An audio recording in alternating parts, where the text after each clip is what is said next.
काही मिनिटांची प्रतीक्षा. महाराष्ट्रात काय घडणार?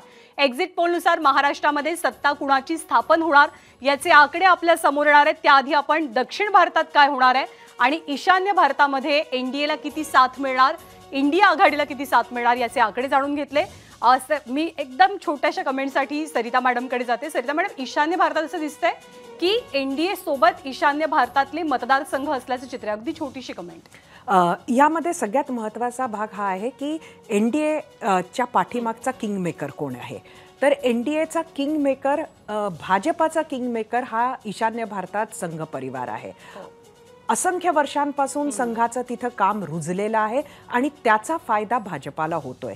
एकीकडे यूपीएला असं वाटत होतं की मणिपूरच्या घटनेमुळे मात्र कुठंतरी भाजपाला यावेळी तो फायदा मिळणार नाही. घटना नक्कीच निंदनीय आहे, दुर्दैवी आहे.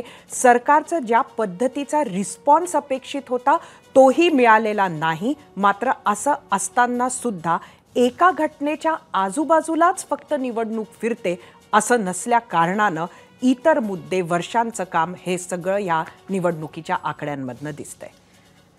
आणि 1 मिनिट 40 सेकंद, या 1 मिनिट 40 सेकंदाच्या प्रतीक्षेनंतर महाराष्ट्रातला एक्झिट पोल, महाराष्ट्राचे आकडे काय सांगतात हे एबीपी माझावरती तुम्ही पाहू शकणार आहात.